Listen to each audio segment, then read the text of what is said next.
fandarana tany sy ny lanitra miarabanareo ndray tompoko fandarana dia indray mandeha isam-bolana ihany no ahitanareo azy ato amin'ny télévision malagasy dia ny fanasana olona mahay ny baiboly ny tora ny Nouveau Testament sy ny rehetrarehetra zay moa ny tanjona mba halalana ny marina amin'ity ara-tsoratra masina ity satria raha ny fanadihadiana natao zao dia efa miakatra amin'ny telonjato nisan'ny fiangonana eto Madagasikara na ny zandriny na ny zokiny manahirana mitady an'izany marina ao anatin'izany fa mifandarana ohatr'izao no ahitantsika ny sava ranon'antony kely ihany angamba fa dia anjara kely no entina eto anasany vahiny anasany andreo mahay an'ity soratra masina teo anatin'izany fa melohan'ny anolorako an'le vahinina eto aloha sy ny tsitronako ny anarany dia faingana ho any tanomasina ny Israela dia fa manomboka mandray anarany zay ato amin'ny télévision malagasy anankiroa no sanda ho ataontsika ao anatin'izany ny voalohany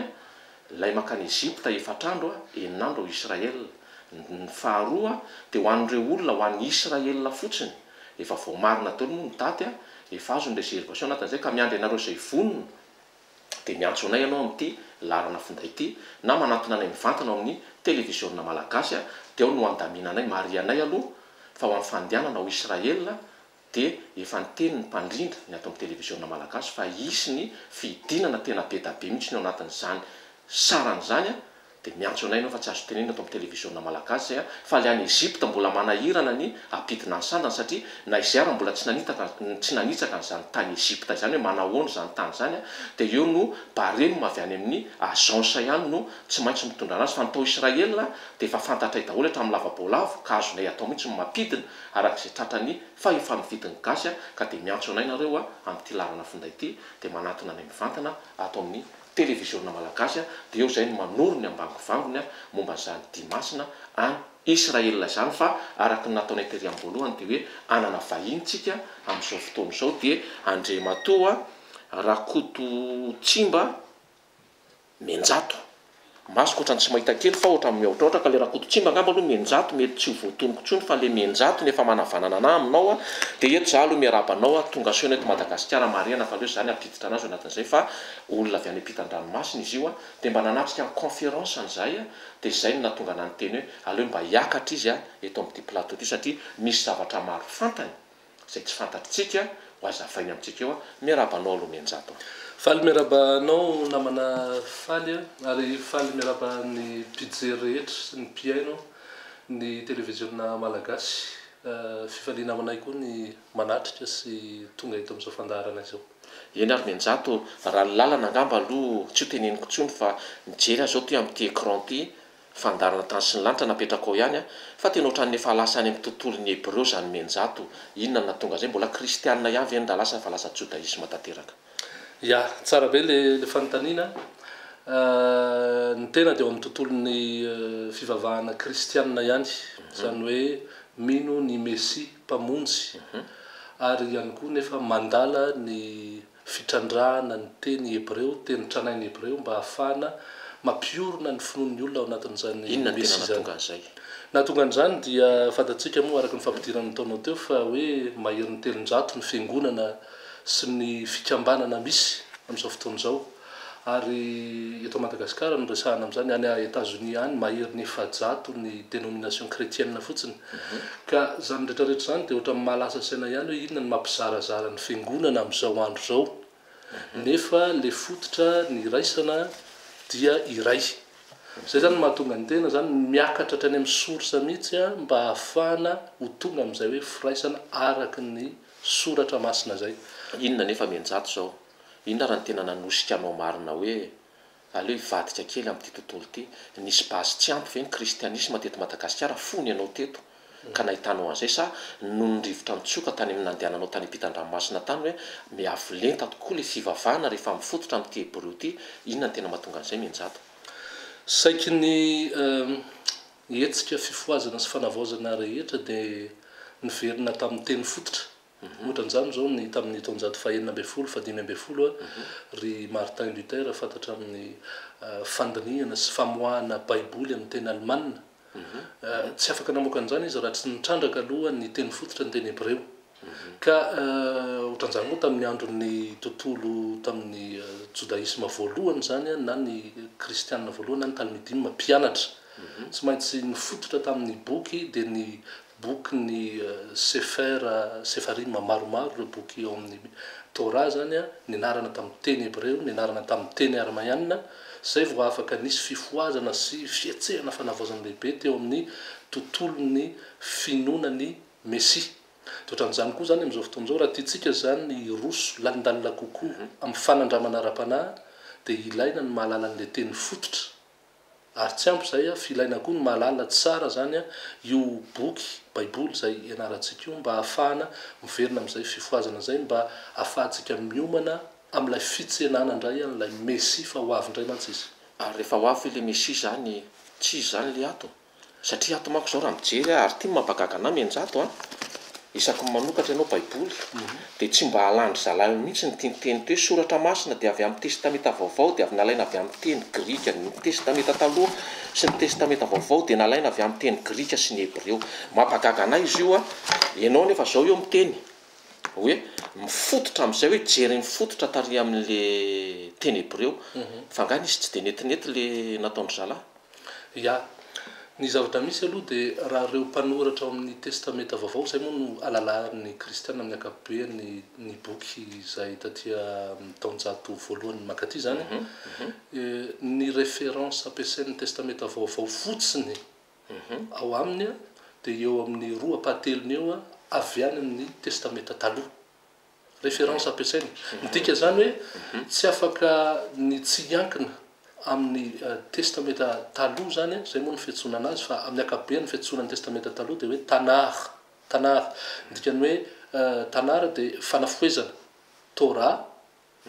Neviim Ketuvim ny Torah dia hoe lalàna manapateny manapakaina azonao atolotra makarikely ve aloha le zavatra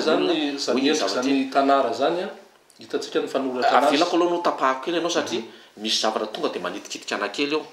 sokafanao le boky io a dia misy zao soratra hoe tanara ianao koa tao ny teny hoe ny firy isan-jaton'ny nouveau testament a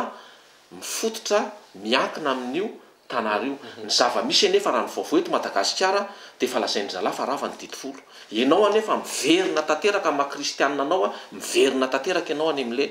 teny hébreu sy io mifototra amin'ity zavatra seho anao ty mianjato. Zava-dehibe zay satria ny testameta vaovao zany a tsy manafoana ny testameta taloha.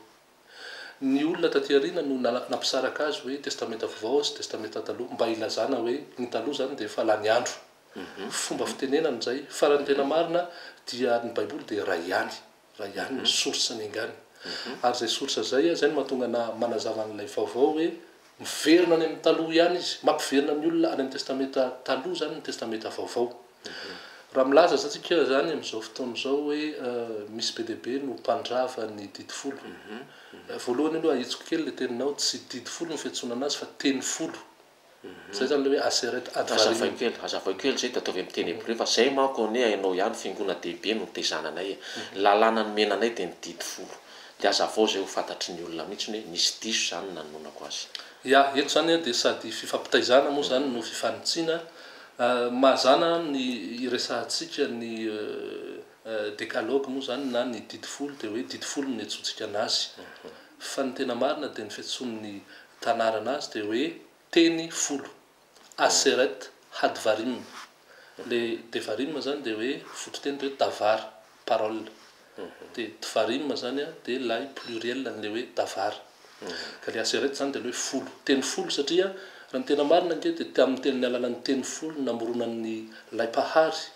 ny izao tontolo zao e teny folo hitatsika zany amin'ny bokin'ny Genèse na ny Bereshit ary io teny folo ihany koa no nampitainy tsy didy daholo ny ao misy fandrarana ao fa tsy didy daholo ny lava indrindra ao anatin'io aseret advarim io zao a dia momba an'le hoe yom shabat io zany ny fototra satria io ny lava indrindra ao amin'ny teny eo jour de sabat io zany le hoe yom zany le hoe andro shabata zany dia le hoe fijanonana fitsaharana ary fifandraisana zay le hoe rencontre fifandraisana fionana amin'ilay pahary zay zany ny mazava-dehibe an'ilay hoe teny folo ny teny folo zany a dia io koa atsonany amin'ny devarim na ny deutéronomie 15 any hoe teny fanekena na le hoe fifandraisana berit alliance zany hoe rehefa mandray ny teny folo io zany dia tahaka ny ohatrany hoe contrat d'alliance zany izy io fifanekena tsika mahafantatra ny resaka hoe contrat de mariage fifaneken'ny mpivady de ohatran'izay koa zany izy ity fifandraisan'lay tompo-pahary sy reo noforoniny de ohatran'izay zany ma contrat d'alliance an'lay aseret ady varimy miteny folo tsy didy fa nivokatra zay mety endrika didy mitsy vote mitsy va fa ny tena fototra zany de davary parole teny fikasana ary ny tena marina kokoa promesse zay zany ma zava-dehibe an'io ka izy io zany tsy hoe tamin'ny andro ny taloha ihany fa aty amin'ny testamenta vaovao dia nilaza mihitsy zany lay mpamonjy nilaza mihitsy izy hoe aza iverinareo aza eritreretinareo fa tonga andrava ny lalàna na ny mpaminany tsy misy izy na de tendry-tsoratra ray zay maha zava-dehibe an'le tendry-tsoratra zany amin'ny fianarana ny teny hebreo satria reny tendry-tsoratra reny no anovan'ny mpandika teny na reo olona zay mpanao kopia taty arina ka manova lay fototra de lasa tsy miverina amin'ilay teny folo le olona fa ny tena marina zany raha mino ny messia le olona zay le hoe finoanany esoa na finoanany messia de miampy amin'ny fanarahana ny lalàna de tena mahafeno tanteraka le zavatra takin'ilay tanàra zany ndraso aloha menjato efa lasa kely angamany misy ty fadiatsika kely le rehefa fefa hiditra kely amin'ny teninao aloha indroa zao na enonao tao pahary ny teneninao na eny koa anankiray tao mpamonjy ny teneninao faraparandrainao ny teny esoany teneninao izy aranga le marina ya tsara fipetraka zay fantaniana zay ary zay moa na tonga ny tena anazavan'le izy satria ho an'ny malagasy de maro ny fomba fiantsoana amin'ny mpamorona na ny mpahary ny ao amin'ny Genèse na ao amin'ny Genesis Bereshit boky voalohany zany de fitantarana ny ao Elohim no ampiasainy eo voalohany io Elohim io nefa fahamarona ny resahana amin'io andriamanitra maro zany hoe Dieu pluriel amin'ny teny edika teny baiko dikan'izany io teny io de anarana ampiasain'ny andriamanitra hafa koa misy Elohim maro be zay resahany amin'ny tanàra ary eny fa nanday Arona olona tsotra mety maty de natsona hoe Elohim Mosesy natsona Elohim reo anjely natsona Elohim reo andriamanitra hafa bala sy ny sisa natsona Elohim nefa zay no nisafidin'ny mpamorona ho iantsona ny anarany eo amin'ny fitantarana voalohany ny fitantarana zany no tena zava-dehibe amaritana lay tompo mpaniraka zany hoe le fitantarana tsy le anarana na le faninonana anazy ny tena zava-dehibe matetika mantsy misy fiangonana na fikambanana na gropy na kevotsa gropy zay mieritreritra fa hoe le faninonana ny tena zava-dehibe ny baiboly hebreo nefa tsy le transmission tsy tamin'ny alalan'le fonetika tsy le faninonana fa reny soratra ny teny hebreo zay maha zava-dehibe an'le teny hebreo kanefa ianao tsy manonona fa nefa anao miteny olona hoe tonony ya azavaiko kely momba an'izay raha mijery an'ilay tanàra zany le fitantarana voalohany de hoe Elohim Bereshit bara Elohim zany hoe tamin'ny voalohany andriamanitra na Elohim namorona zany hoe anarana iombonana eo amin'ny firenena zany nampiasainy ry Daniel sy ny namany rehefa tonga tany Babilôna de nampiasa anaran'ireo andriamanitra hafa zay nitonona tany ary zareo mihitsy de natsona tamin'ny anaran'andriamanitra hafa Beltesazar Anania sy ry Azaria novana mihitsy ny anarany ohatran'izany koa ohatra hoe Mardokay avy amin'ny hoe andriamanitra hoe Marduk andriamanitra babiloniana zany ny asa foana zany izy ireny zany hoe nisy teo amin'ny faritra isa-paritra zany nahafantarana an'le andriamanitra fa ny tsy ampy tamin'izay de le famaritana hoe le andriamanitra mpamorona ve satria misy ny andriamanitra ny volana ny andriamanitra ny lasy ny vavy fécondité sy ny sisa tsy ampy zay famaritana zay le anarana fotsiny zany tsy ampy amaritana ary misy range na nio iod hevavena le atao hoe tetragramme zay voafaritra amin'ny renitsoratra efatra hebreo iod he vavy he hitantsika eto tsy hoe mahay manonona an'io ianao de zava-dehibe zay hoe efa tafiditra amin'ny famonjena tsy zay mihitsy zany fa io ary ampiasain'ny fikambanana miafina samihafa rehefa tafiditra amina alanindalina kokoa amin'ny fikambanana miafina ianao zay tsy kristianina misy mitony tena kristianina de mampiasa an'io ka tsy le fampiasana na le fanononana zany ny zava-dehibe fa le famaritana ity ve le namorona de le fitantarana zany ny bokin'ny Bereshit zany de fitantarana fotsiny hoe izy le namorona nitsahatra tamin'ny andro fahafito nanamasina ny andro fahafito ary nitahy ny andro fahafito zay ve le ao ambadiky le anarana zay tononona fa na de manonona anarana tsara be ary ianao kanefa ao amin'ny sainao le mbola le andriana manitra le maty zany hoe manompo ny maty ianao dia miverina amin'ilay rituel taloha amin'ilay fanompona malagasy tranainy zany zay. Dia iza zany ny tena izy ianao zao teo teno ianao teo mpamonjy teny ianao tao mpahary télévision ohatr' zao manko menjato mba entintsika koa mba hifampitezany ho an'ny olona izy io satria ny tombon-dany ananako anao eto amin'ity plateau ty aloha dia hoe ianao anisan'ny nandalina an'izany soratra masina indrindrandrindra ny nampifandray ny testameta taloha sy ny testameta vaovao. Izy ary aloha mba hampalalana ny olona fa ny fotoanantsika miazakazaka mba tena lasa vibahana tamina sujet ray tsika dia taraiky teo izy ary ny tena hoe mba hanonana anazy kokoa hoe ity ny tena akaikikaiko ianao zao tao ny teny didifolo tozy ianao hoe tsy didifolo izy fa inona moa no teny folo izy ianao misy lalànao dia tsy tapatapahako anao avy eo le lalàna n'le teny folo koa ve ny tena mafy be sa le lalàna 13 sy 9 zay nolazaina tamin'ny zanak'Israely taloha fanontaniana indroa zay dia mba tsy tapahako tsony ianao anatiny. Zavazavaintsika satria fanontaniana roa lehibe zay ny resahako teo hoe maro ny fiantsonan'ilay mpahary mpamorona eny atao amin'ity boky atao hoe tanara ity. Misy Elohim ao, misy Adonai ao, misy El Shaddai ao, misy Yahvé, misy Yovi, misy Yawa. Zany rehetrarehetra zany zany fomba fanononana daholo an'ilay anarana. Ka ao amin'ny baiboly zany tsy mifototra amina anarana anankiray tokana. Ny baiboly zany dia mampafantatra ny olona amin'ny faritra rehetra, amin'ny foko rehetra, amin'ny samy hafa fiteny. Zay zany le message ny baiboly na le afatra ampitain'ny baiboly ho an'ny olona rehetra amin'ny faritra misy azy. Noho zany tsy voafehy ny anarana ray fotsiny zany ny anarana zay ampitanan'le mpamorona. Nefa ianao miteny teo fa le Andriamanitra tsisy lasa miverina amin'ny fato izy ianao nefa le Andriamanitra ny malagasy no nametaka anazy teto nazavaiko teo hoe tenenina ihany zany izy rehefa nitenenao isaparitra no mifanonana azy. Zay indrindra lay saina na le famaritana no mila apetraka tsara. Raha miresaka ianao Andriamanitra zay zao dia ny mémoire commune zay ampiasaina dia mahafantatra fa hoe Andriamanitra azo iantsoana n'ilay Andriamanitra ivavahana iankohovana. Fantatra koa nefa eo amin'ny tantara zay tsy azo hodiana tsy hita fa hoe ny tantarany hoe Andriamanitra dia entina ilazana koa an'ireo razana maty izay miakatra ho manitra kokoa. Fa zao raha ianao zany miresaka hoe Andriamanitra ka lay famaritanao an'ilay Andriamanitra ireo razana taloha zay efa miambosy rehefa maty dia mazava ho azy fa tsy le Andriamanitra resahan'ity tontolo ny baiboly ity. Le Andriamanitra resahan'ity baiboly ity dia le Andriamanitra mpamorona, le Andriamanitra mpaniraka, le Andriamanitra mpamonjy. Zany hoe le famaritana anazy zany ny voasoratra tsara. Ary zay no mazava-dehibe ny teny Hebreo hoe ny teny Hebreo zany dia mitomboka amin'ny matoan-teny aloha. Zay vao ny anarana. Raha manizingizana resaka anarana ianao tsara zay fa tsy zay ny Hebreo. Ny Yod He Vav He matoan-teny io. Mety ho gaga angamba ianao amin'izay. Fa io zany le atao hoe verbe ozy izy amin'ny teny frantsay. Raha miteny izy hoe bara Elohim amin'ny dika teny malagasy dia hoe namorona Andriamanitra. Eto indray dia hoe Yod He Vav He. Ny Yod zany dia entina maritana verbe forme inaccompli mbola tsy tanteraka. Fa ty verbe ty zany dia io le hove zany hoe le verbe être. Le fisina mihitsy zany resahana amin'ity forme ity fa matoan-teny io. Ny dikan'izany io anarana io dia nampiasaina ny olona tamin'ny fotoan'androny dia nampiasa an'io. Lasa commun zany izy tsy anara-tsamorery zany io fa anarana iombonana.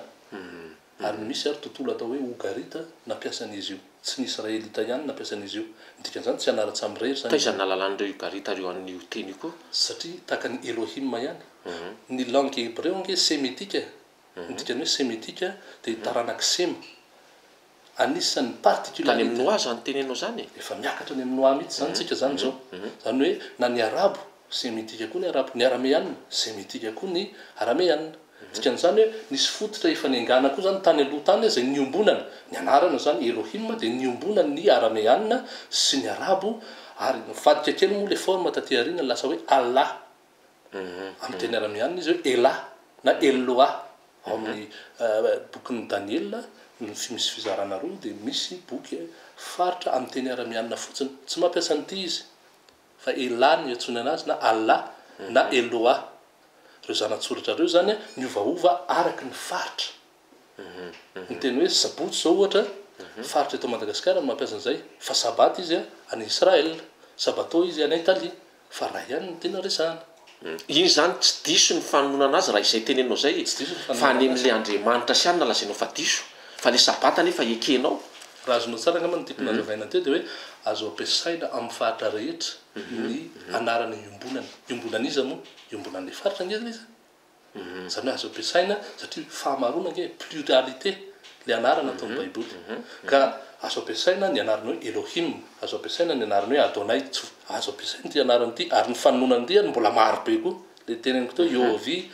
Yehoa, Yava sy ny sisa arakaraka ny masoreta zay nanoratra anazy sy nandika anazy. Zay mety koa zany le Jehova satria nianga avy amin'le tetragramme ihany koa nangalandranao an'le hoe Yahvé io e. Ya, mety koa zany zay. Mety ny zavatra manahirana fotsiny amin'ny tontolon'ny atao hoe judaïsme dia zao hoe raha sainao manonona an'io izy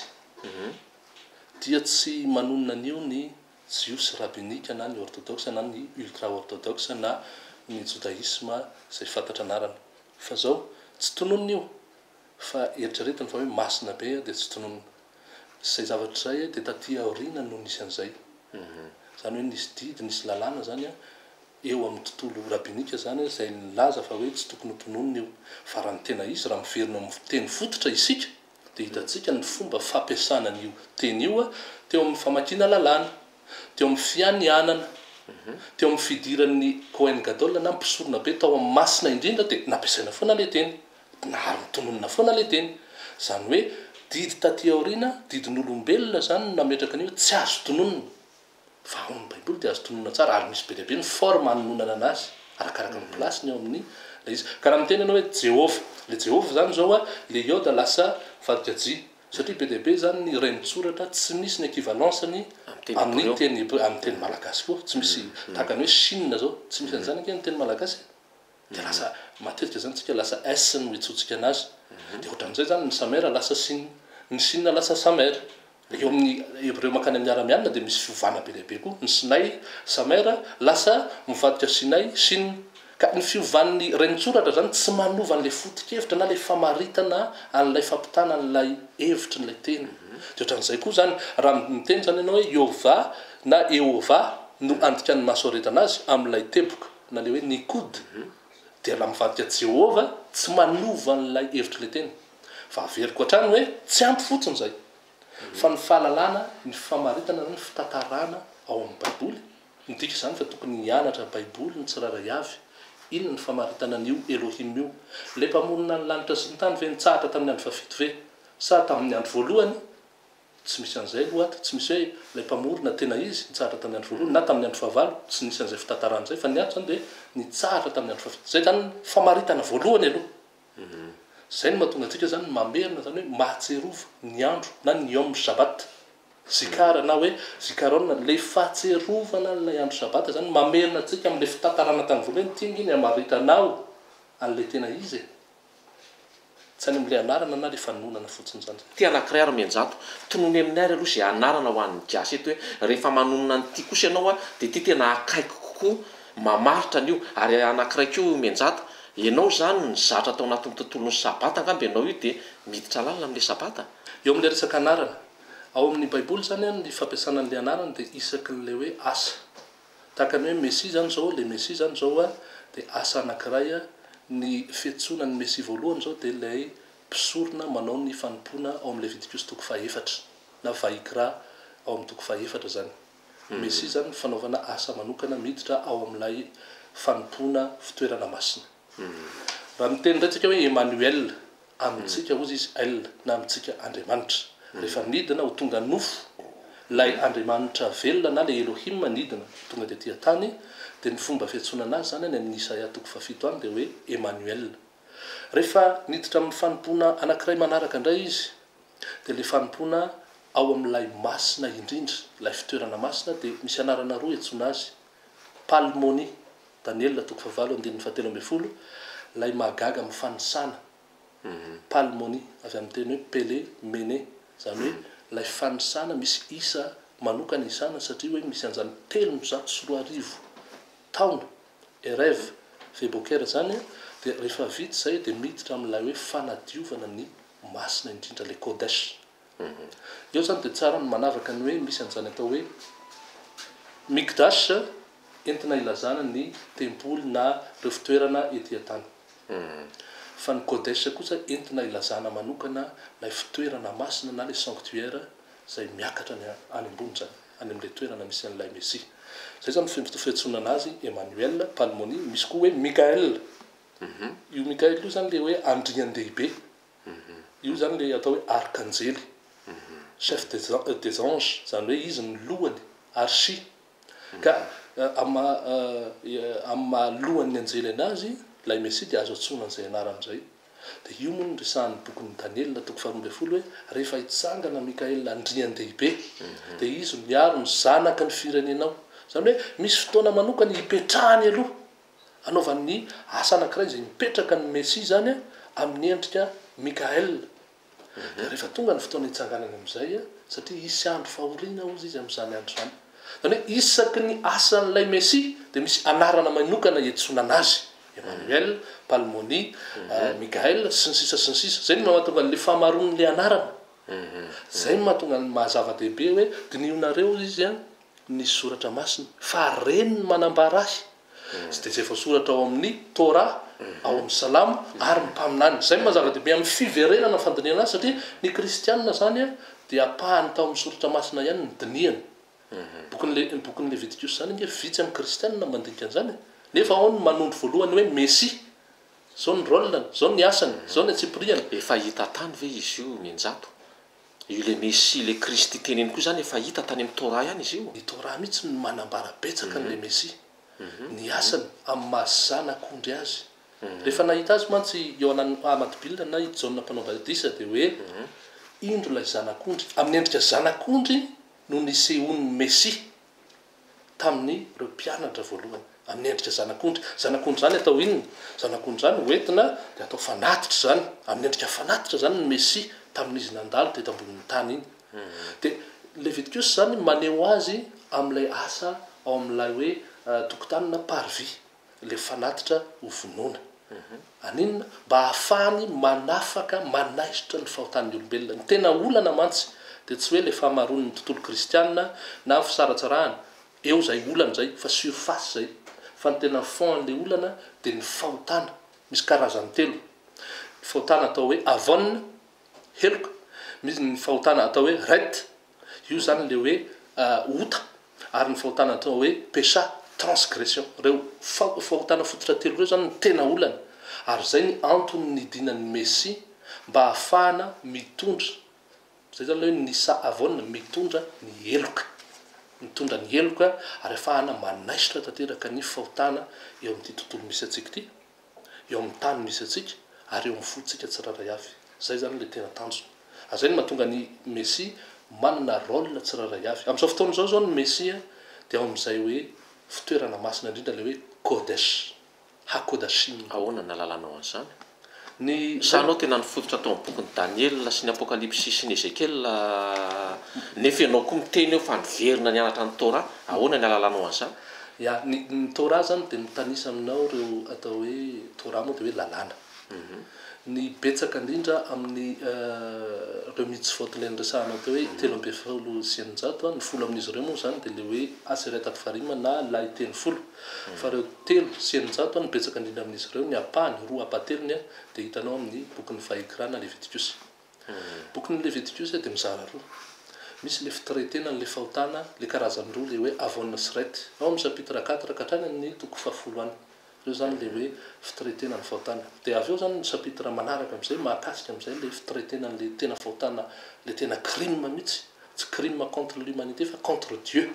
Ary zay crime contre Dieu zay dia le antsoina hoe péché na transgression. Zay ndray zany ny traiten'ny Leviticus toko 12 izay miresaka an'le atao hoe Yom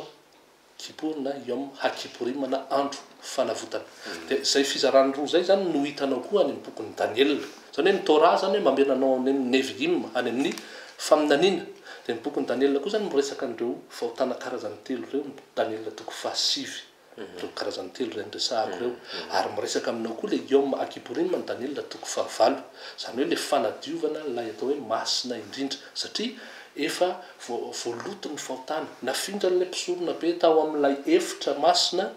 ny fahotana olombelona. ny fahotaniny zanak'Israely dia nifindra izy ny mamindra azy tahaka n'le sarisary hitanao amin'ny Levitikosy. Ka ny bokin'ny Levitikosy izy io zany dia zavatra ianarana manokana. Io ny boky voalohany ianaran'ny Jiosy rehefa vao miditra ao anatin'ny hoe klasin'ny Torah izy. Io ny boky fantatry ny Jiosy voalohany indrindra amin'izy mbola kely. Tsy ny bokin'ny Genesis fa ny bokin'ny nefa ny Genesis ny fiandohana. Nefa ny Genesis no fiandohana.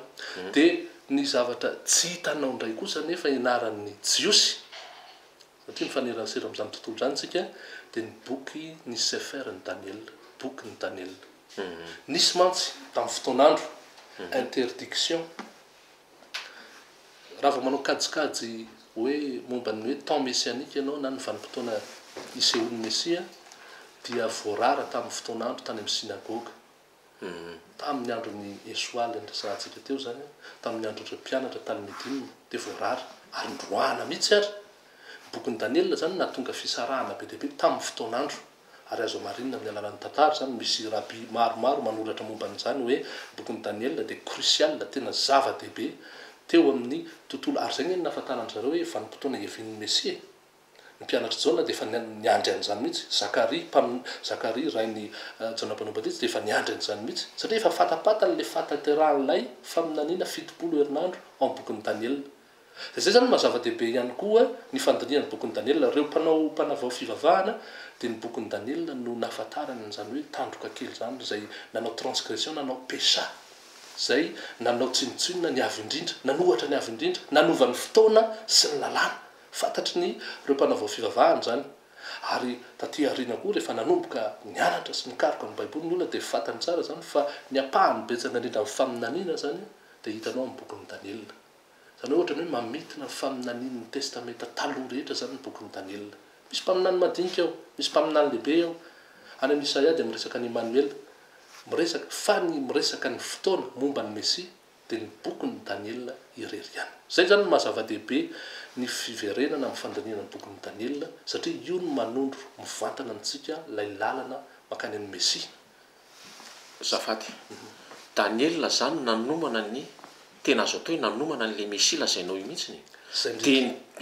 le zavatra nizoran'le Mesia na le masiaro ve na Kristy izy izay aloha tenenina amin'le mpijery hoe le Kristy io zany le Jesosy io zany tany amin'ny Daniel zany no tena nahitana an'izy io mianjato. Ya, ireo mesianika voalohany tamin'izany, mesianika moa zany lasa teny fampiasa amin'izao fotoana izao fa ireo mesianika voalohany tamin'izany zany dia nikaroka mihitsy. Misy olona atao amin'ny firenena Israelita nikaroka, misy koa olona avy any amin'ny firenena Babilôna, Iraka sy ny sisa ireo zany le antsoina hoe magy. Ry zareo koa zany nikaroka ny bokin'ny Daniel sy ny bokin'ny Nomery dia nitrandraka izy ireo ny fiaviana, ny fotoana fiavian'ny Mesia. Dia ny sinina koa nanampy tahaka ny hoe kitana, narahana sy ny sisa dia tonga tamin'ny fahafantarana ny fotoana fiavian'ny Mesia. Tsy tonga foana ny fotoana fiavian'ny Mesia. Ary zay famantarana fotoana zay zava-dehibe. Misy mantsy tsy nahalala ny fotoana ny avian'ny Mesia. Ary zay natonga n'le fandavana ny Mesia teo amin'ny tontolo rabbinika sy teo amin'ny tontolo atao hoe sadoseo, fariseo amin'ny ankapobeny zany dia nandà teo amin'ny tontolo Jiosy zany an'le fiavian'ny Mesia.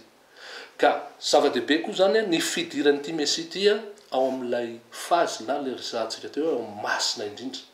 Satria ny fahafatesany anankiray zava-dehibe,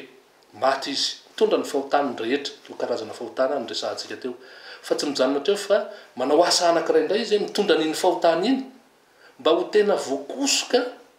ny fahotany tsirairay avy. Izy le any an-danitra hoe zany tantarainao zany le efa aprian'izy maty zany tantarainao zany. Efa apriany maty. Ary eo tantara eo zany matetika ny kristiana, ny protestanta mialatsindra manonona an'izay vondrona zay na zay fivavahana zay fa tsy dia maharaka loatra ny zavatra nitranga taoriana ny nitsanganany tamin'ny maty sy ny akarany tany an-danitra fa teo niakatra izy dia miandry anazy tsara ny velona sy maty dia zay point c'est tout. Fa ny zavatra misy zao tamin'izy niakatra iny dia misy an'le hoe palmonisme le kajikajy ao amin'ny faminanian'ny Daniel ihany milaza fa amin'ny fotoana tahaka an'izao izy dia miditra manao ny asa mako engadolina anazy lay atao hoe mpisorona be. Tsy hoe vao niakatra izy tonga dia manao zay. Fantatra tsara zany rehefa mandika ny bokin'ny Daniel zany ianao ny Daniel toko fahavalo misy symbolisme maro fa milaza aminao koa zany izy ny détail tsy piriany amin'izay. Mbola tsy tonga moa ny fotoana iresahantsika ny détail an'izay eto fa afaka anaovana fandaharana manokana ny hoe iresahana momba ny hoe chapitre 8 ny Daniel. Fa presque zany ny chapitre 8 ka hatramin'ny chapitre 12 tsy fantatry ny kristianina tany aloha. satria tsy nitrandraka an'le partie amin'ny teny hébreu izy satria ny chapitre 8 amin'ny chapitre 12 dia amin'ny teny hébreu mantsy namana faly fa ny chapitre 2 hatramin'ny chapitre 7 mbola amin'ny teny aramianina fantatry ny rehetra ary io nitradrany Lutera sy nyreo zay mihitsy ve ny fototra atao anatin'ity tanaka vakinao ty zay mihitsy ny fototra na io caractère imprimé io ny amin'ny teny aramianina io fa zay zao mbola tsy fantatry ny olona maro koa fa le transmission zany hébreu dia ny tamin'ny andron'ny Daniel sy ny namany zany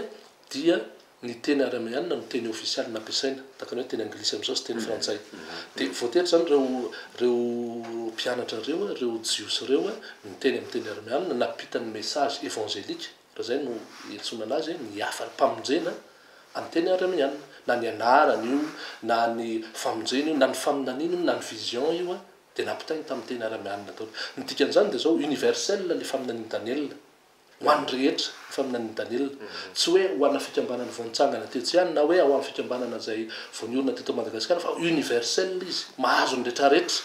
zany hoe itsika tsirairay avy zay mijery zany amin'izao fotoana izao dia afaka migoka ny loharano sy ny fitahiana zay avy amin'ny bokin'ny Daniel satria manondro amintsika mivantana voalohany ilay Mesia nomboana teo amin'ny hazo fijaliana mitsalavy zay aloha zava-dehibe ao amin'ilay fitopolo herinandro izy dia maty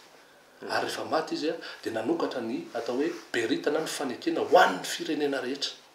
izy fotoana mantsotra ny hoe firenena Israely ihany ny tena ny esany zoky koa izy zoky zany ny firenena Israely zay zany ny placen'ny Israely ary tokony hanajan'izay mahazoky azy zay zany isika kanefa io zoky io dia nanana zandry koa ary be deabe ny fanoharana momba an'izany dia reo zandry reo zany dia raha ny tokony izy tokony mijery koa zany miverina amin'le fototra ny orenan'le zoky dia reo lay sefera maro karazany resahanareo dia anisan'izany ny bokin'ny Daniel ahitana n'lay hoe lay Kristina le Mesia maty zay zany le hoe Yosef Messie ben Yosef misy fazy anankiroa ahitan'ny jiosy ny Messie ray zany le hoe ben Yosef le mpanompo dia le anankiray le hoe ben David le mpanjaka misy fotoana andreo fa tsy hoe miaraka tonga dia ben Yosef sady ben David fa misy fotoana zany izy mpanompo ka le mpanompo izy dia amin'ny Daniel toko fasivy dia le ben David izy dia amin'ny Daniel toko fafolo efa miintroduire an'izay satria ny mpisorona be sady mpanjaka izy no mpisorona ohatran'izany ohatra Melkizedek mpanjaka Tsedek fahamarinana sady mpisorona izy ny mpanjaka dia miditra amin'izay fazy manaraka zay zany izy manao asa fisoronana ka nidirany ao anatin'izay zany le bokin'ny Daniel manondro an'izay kristianina zany na iza na fiangonana tranainy izy na fiangonana vaovao nitsangana ary ny jiosy na ny jodaisma dia tena boky tena tsara arahana dia ny Haftarot na ny commentaire momba ny reo boky faminanina ireo rehefa Cohen mantsy izy dia antsoina hoe Hakohen dikan'izany raha misy olona mitondra an'izay titre hoe Hakohen zay dia tokony hieritreritra izy misy enesany eto amintsika ny fisin'izay aloha misy manoka any amin'ny faritra afrikany namana faly dia misy fivondronana groupy efa nirasikolisitra mihitsy moa ny anaran'izy ireo fa ity mouvement judaïsme ity tsy eto Madagasikara ihany misy an'izy ity ary miroboroby izy io zao groupe any Jamaïque zao misy an'izany fikambanana hoe Rastafari zany zao dia tena milaza mihitsy zareo fa taranaka israelita vantana mihitsy any Jamaïque ohatran'izany koa ny falasatana Ethiopie beta Israel amin'ny arivo no neken'ny prime ministre amin'izao fotoana izao israelianina ny andraisan'izy ireo isany ao anatin'ny hoe israelita dia ohatran'izany koa reo Igbo avy any Nigeria maromaro moa ireo listre reo ary eny fa na dia reny resaka hoe tany Rwanda resaka Tutsi sy Hutu reny nge tao-ambadika an'ireny resaka reny nge dia resaka le hoe filazana hoe israelita satria ny Watutsi zany dia tena nilaza mihitsy fa hoe taranaka Hebreo zay ozy izy ary nampalahelo nefa fa ny fifaranjany resaka zany dia resaka guerre civile ady atrano fifamonoana génocide anatsiravo mihitsy ary misy amin'ireo fikambananareo dia milaza mihitsy hoe manana Cohen zay avy amin'ny taranaka Levy na dia dina misy mpanoratra sy mpandalina koa ny tantara na diady amin'ireo foko samy hafa ireo fa na dia tsy mitombona lay filazany hoe taranaka ohatr'izao satria diadina mihitsy momba an'izany dia misy kosa nefa ny groupe ohatran'izany na fikambanana ohatran'izany eto Madagasikara zao henoko fa hoe misy fikambanana judaïsme misy any resaka hoe Cohen na fisorona sy ny sisa ka apetraka foana zany le fanontaniana satria le Cohen tena izy zany zao any an-danitra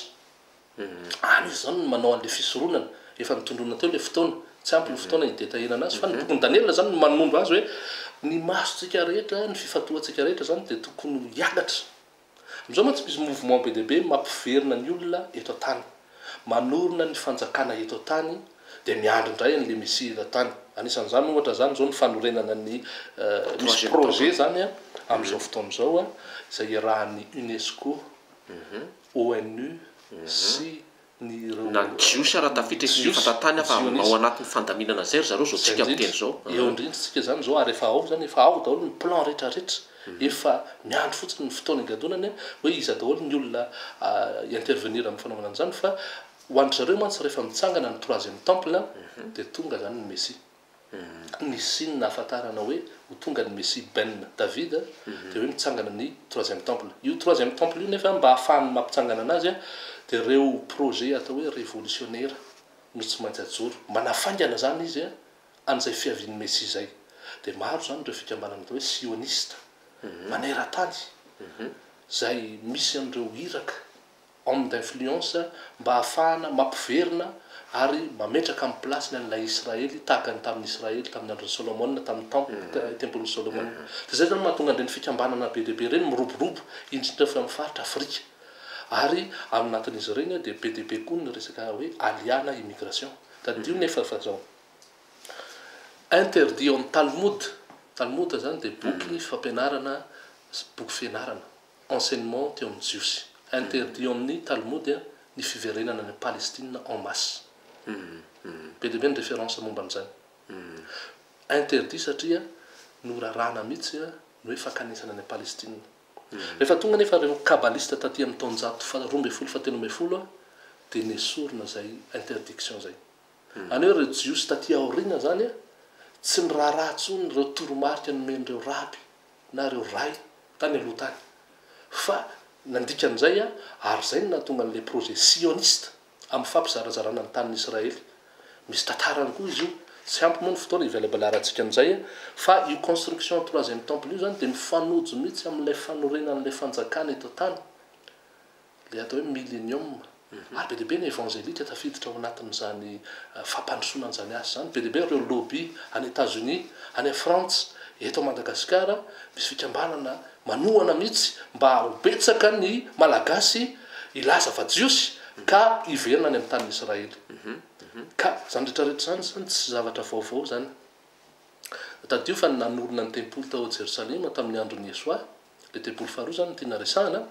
dia Hérode no tompo marika tamin'izay Hérode mantsy edomita izy fa nivadika jiosy se revendiquer mihitsy zany izy hoe za koa descendant raha jiosy any ngarainy ohatra mety efa nisy tantara misy edomita anazy misy atsasankely izy rehefa natao zany dinidinika tao ambanin'ny tempoly dia hoe ndao asiana vato zay manitona zao tontolo zao ty second temple ty ny faminaniny Yesoa nefa dia nilaza tsotsotra hoe ny amin'izy ireo izy dia tsy misy vato avela ifanongo ka tsy rafa izatsika zany le projet ny Hérode sy le projet ny Mesia samy hafa mihitsy ary mifanohatra ny anankiray projet milaza hoe horavana io zavatra io ny anankiray indray milaza fa hoe ahoahorina tsara construire ary na ny mpianatra renge taraiky tamin'izay resaka zay satria atsaran-javatra zany temple ary mety mbola tsara noho ny temple ny Solomon ary nataon'ny Hérode kanefa hitatsika ny tantara tamin'ny 9 av tamin'ny taona fahafitopolo tonga ny général Titus ary namodika ary nandoro ary tsy tapotapoka dia may ny tempoly ary rava ny tanàna Jerosalema may koa reo jiosy satria nifanohatra teo le révolte zany teo révolte ny zelota tamin'izany fotoan'izany fanohatra tamin'ny romanina nanomboka tamin'ny taona 19 nanohatra ny fanjakana romanina ary nanohatra koa zareo an'ireo le hoe taranaka sacerdotal reo taranaka sacerdotal reo sadoseo sady nanohatra ndraitsy izy zany nanohatra ny romanina dia ny zavatra nisy reo taranaka mpisonina zany niaraka niaroaro tamin'ny romanina nanohatra ny zelota ny zavatra nisy nefa na ny zelota na ny sadoseo na ny fariseo dia niara-may avokoa ary niara-maty ary mihoatra ny rahetsy mihoatra ny 1 million mihitsy ary ny jiosy maty tao anatin'izany fa isaorana ny mpitatana ny ambony satria reto kristianina kosa efa taona melohany ity fandoroana ity dia afaka nandeha na anaraka ny toromarika mesy hoe raha vao hitanareo mendoa zany zavatra zany dia manjofira ozy izy ireo kristianina zany tsy nisy na kristianina ray maty tamin'izany fotoana zany ary zay no mazava-dehibe an'le fanarana ny toromarika satria tandreminareo ozy izy le zavatra voasoratra amin'ny Daniel mpaminany 24:15 zany Matthieu miresaka an'izay zany hoe Yesoa koa zany ny fotom-pampianarana dia nifototra tamin'ny Neviim amin'ny fampianarany mpaminany ary dia naka référence mihitsy izy hoe tandreminareo rehefa voasoratra nionareo saininareo tsara izay zavatra ao amin'ny bokin'ny Daniel ka rehefa hitanareo reo dia mandosira ozy izy Matthieu 24 Matthieu 24:15 hitanao ka ny amin'ny fiafaran'izao tontolo zao namana faly dia tsy zavatra vaovao fa mitovy amin'izany ihany fanorenan'ny tempoly révolte révolutionnaire mouvement révolutionnaire famerenan'ny olona indray mifanjakana etỳ tany sy ny faharavana araky ny voalazan'ny mpaminany Daniel amin'ny alalan'ireo Messie ireo solotenan'ny Messie amin'ny andro farany mpandinika ianao dia zao aiza ny fotoana izay ao anatin'izay dia efa nresahantsika teo moa ozy izy tsika teo hoe efa miroso zany ny ONU fikambanana maneran-tany amin'ny fanorenan'ny tempoly amin'ny fotoana izay anandratan'izao tontolo izao ny masony amin'ilay zavatra eto tany amin'ny faratapony zay ny fahamazinana indrindra eto ambony tany amin'izay fotoana izay manana ny olony koa Andriamanitra zany maneraka ny olona mba hanafatrafatra ny olona hoe izao nge ny voalazan'ny Daniel ny andro fahoriana ary amafisy ny bokin'ny apokalypsy na le bokin'ny fanambarana io koa zany mameno complément ny tena fototra dia Daniel fa bokin'ny apokalypsy complément ana fanazavana révélation ana fanazavana izy io ndray zany milaza hoe isy fanjakana ozy izy tena andrara mihitsy ny vidy sy ny varotra rehefa tsy mifanaraka amin'ny zareo rehefa tsy mifanaraka amin'ny fandraisana marika sy ny sisa sy ny sisa dia zany mifandray daholo hitanao ao amin'ilay asan'ilay tandroka kely any Daniel toko 7 le fanovanan'ilay fotoana sy lalàna ny lalàn'Andriamanitra le teny folo novana mihitsy fiangonan-dehibe mihitsy ny manovan'izany niova izy io amin'izao fotoana izao dia zavatra misy eny fa na dia tsy amin'izao fotoana izao fa nanomboka tamin'ny taonjato atenatenany moyen âge zany dia fiangonana mihitsy ny responsable tamin'ny fanovana ny lalàna taka ny resahantsika zao ohatra hoe nipaka nge nipaka kristianina nge tsy mitovy amin'ny paka tena izy eo amin'ny tanàry novana daholo zany ay tsy maintsy alahady nipaka ary tsy maintsy lundi ny manaraka an'izay tsisy lundi de paka aloha ny tanàry fa lay fanovana an'le fotoana tsikelikely na ny calendrier nge niove calendrier grégorianina sy ny calendrier julianina sy ny sisa dia le fiovan'le fotoana sy le lalàna zay napetraka tao amin'ilay Torah zany novana ary ny tena principal ao anatin'izany dia le Yom Shabbat andro fahafito amin'ny herinandro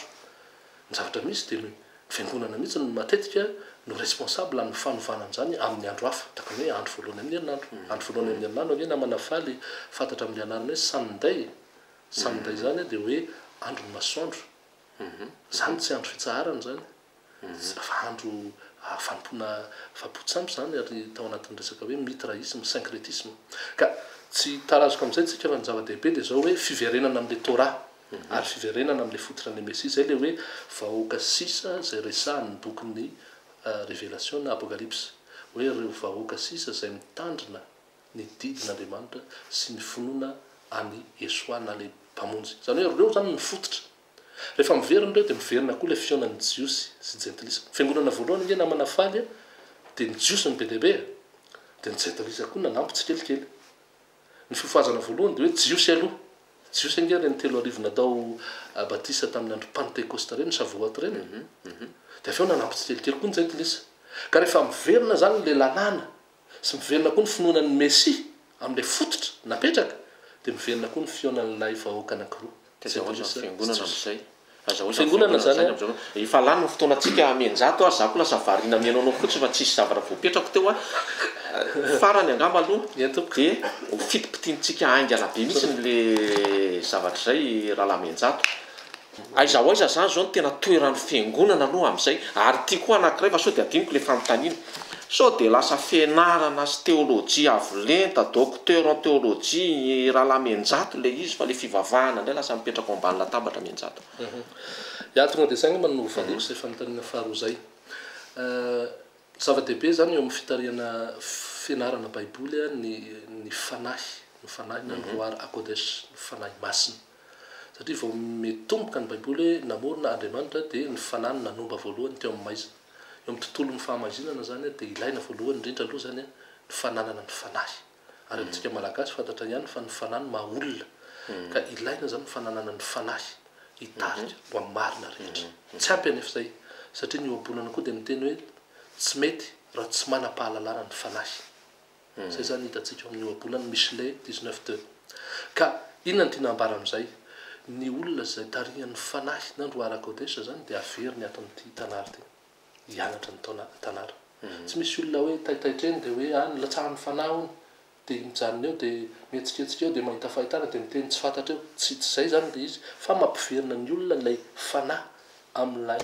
soratra masina. Ao no fanovozan-kery satria fanahy io tsy maintsy tahaka ny olona anankiray misakafo ny ara-panahy zany de tsy maintsy mena sakafo. De ny olona anankiray zay mandinika ny tenan'Andriamanitra zany tsy hoe fahalalana ara-tsaina fotsiny ihany. Eo misy ny olona mianatra mandrakariva ka tsy mahatakatra ny fahalalana ny marina. Misy zay. Misy ny mampiasa ny fahalalana any amin'ny fahalalana tsy izy koa. Misy mampiasa ny azo ny fahalalana manovo any nefa tsy voambarako. Fa ny zavatra anasana ny kristianina sy ny olona zay mpandinika rehetra zany de ny hianatra ny zavatra voambara, zavatra révélé. Misy sakafo sahazany tsirairay avy eo ary le fanahy zay niraisitsika de hitarika atsika amin'ny fandiniana zay. Indrindra fa ny toeran'ny faminaniana eo amin'ny baiboly. Zay ny ahafantarantsika ny tsatokazo rehetra hoe ahoana kosa ny amin'ny faharandro. Ahoana ny ahafahana miomana ny amin'ny fitsenana n'ilay masiara zay ho avy indray, le bain'ny Davida ho avy indray. Ahoana ny ahafahantsika miomana amin'izany? Andraso aloha fa sao de tsen'ny olona. Inona no andro mety hatongavana izy io raha ho tonga izy io rahalahy Menjato? Ya, izy moa nanambary hoe raha ny andro sy ny fotoana tsy fantatra ny lazan'izay ny zanak'olona ozy izy tsy eny fa na de ny zanak'olona tsy mahafantatra an'izay. Kanefa kosa rehefa dinihana zany ny baiboly de misy ihany azo anambaran'izay andisy satria tahaka ny nahafatesany maty izy andro zoma, nitsahatra izy andro sabata, nitsangana izy tamin'ny andro voalohany amin'ny herinandro. Ny zavatra misy koa zany ny rehefa arahana zany izy ity zany hevitra manokana amin'ny fandinihana de hoe ny fiakarana any amin'ilay Jerosalema vaovao na Yerusalema radasha zany de eo amin'ny 7 andro.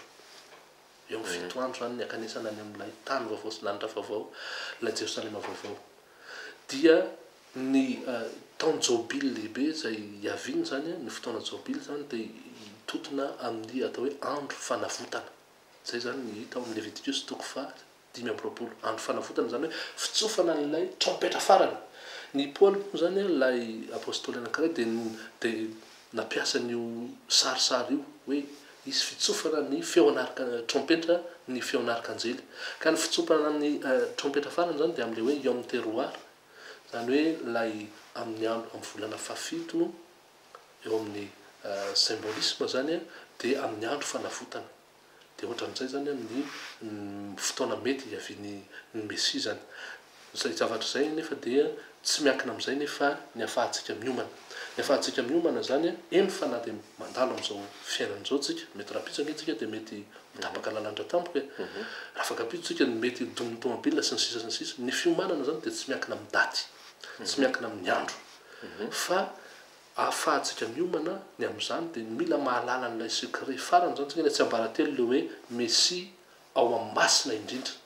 Lay famonjena sy lay atao hoe grand jour de pardon. Lay fotoana famelan-keloka farany. Alanenina farany zany ny ataon'ny Mesia io ho an'ny taranak'olombelona rehetra. Ary ny jiosy aloha fa ny jentilisa.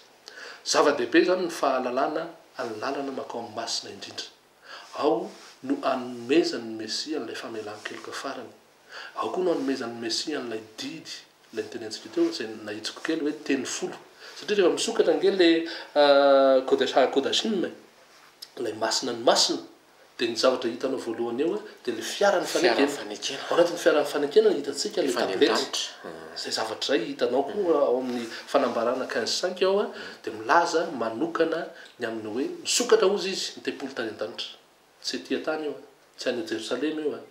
tsy eto Madagasikara io satria ny fety fotsiny ange ny fety ao amin'ny baiboly zany na ny ragy tsy azo ataotao foana ange hoe any amin'ny faritra riny anaovana fety reo zany hoe zay mba tianao fety dia lasa zay manao an'le izy ary amin'ny faritra ria Tsirony Mandidina ria Nosibetoena tsy azo atao an'izany le izy faritra manokana io ny fety zany zava-dehibe eo amin'ny baiboly ary satria ny fisian'ny Mesia ao amin'ny masina indrindra dia le antsoina hoe andro fanavodana Yom Kippourim dia mbola tsy tonga amin'le fety farany zany tsika le hoe fety ny trano ratsakazo mbola miandro zany zay fa rehefa vita zany le grand jour de pardon antsika vao migoka amin'izay le résultat n'ilay famelan-keloka zay ny zava-dehibe zany message tiana ampitaina lavy ny fotoanantsika Ralamenjata satroka ianao iresaka amiko eto foana fanontaniana angamba raha sehoko amin'ny olona dia io ny anankitelo tamin'ny andro vita dia ny seraserana aminao re satria mety misy olona zao eto variana mijery ianao na zara nefa variana fa ny tena tokony apetrako tsy voapetraka fa ianao ny lasany teny serasera mety ahitananao azy ny serasera mety ahitana anazy zany dia ao amin'ny voalohany aloha misy ny adresy mailaka zany ny adresy mailaka zany dia ny mereshit@gmail.com mereshit ohatrany hoe bereshit zany le boky voalohany fa mereshit dia eo koa zany ny ansotariby zay ahafahantsika mifanerasera ny Frantsa moa misy ny tena dia ny 06 09 36 39 37 mandray foana zany Ralamenjata mandray foana raha vao resaka famonjena sy zavatra mahakasika ny tontolon'ny fivavahana dia mandray foana 06 09 36 39 37 io misoratra eo amin'ny fahitalavitra moa zany ny contact zaronareo azy aleo zay tsy hiteny fa rehefa mba tonga ianao dia mampilaza aminay meloha dia jery an'le ambonytsika Ralamenjata atombotra amin'ny fotoana tsy voalazantsika teo ny atao tempolo fiangonana temple rehetrarehetra tsy voalazantsika teo ny jour de fety sy ny fety masina indrindra ao amin'ny baiboly fa ny fantatra roa zao dia efa hitako nindrony ianao nakany amin'ny zareo judaisme fa ny tana makristianina anao tsy haiko ny fahatsaran'izay fampianarana ny olona mijery eto Ralamenjata io moa zany nafafy ny teny zay mandray mahay mandray zay tsy mahay mandray na ny anarana raha hafakely ny tonanao azy teo fa leo amin'ny lesona manaraka no hiterantsika zay fa isoranay ianao Ralamenjata nanaiko ny vahiny aminay teto amin'ity fandarana tany sy ny lanitra ity aty amin'ny famaranany azy dia hoe misokatra amin'ny fandehanana makany Israela izara roa kely tsika amin'ity fotoana ity fandehanana fandimy ity ny groupe voalohany makany Egypta dia makao Israela efatrandro Egypta eninandro Israela ny groupe faharoa zay misy ny promotion indrindra dia hoe zay te hiaraka aminay ho any Israela fa ho Israela fotsiny izy io dia manome fahafapoanareo zay fa amina prix farany ambany izy satria fa mifampiresahanay tamin'ny fanjakana Israeliana sy zareo mpikarakara-nay any Israela dia eo ny hanomezanay fahafampoanareo ho anareo zay niaraka aminay fa te hiverina dia mahazo miantso anay amin'ity larina finday ity manatany amin'ny télévision malagasy ndaotsika iroso maijery an'izany Egypta ny tendrombohitra Sinai izavo mba fatapatatra Egypta Ralamenjata ty aparany ianao tendrombohitra Sinai zao dia ranomasina mena iny le vakiany zanak'Israela ny piramida ao anatin'izay tsy moa zany hoe Marisy Josefa nitondra Jesosy nakany dia mbola ataon'ny indisy momba zany Egypta izany ary firenena ray izy io aty am-pamaranana zay fanaonao fanekena fa tsy adintsony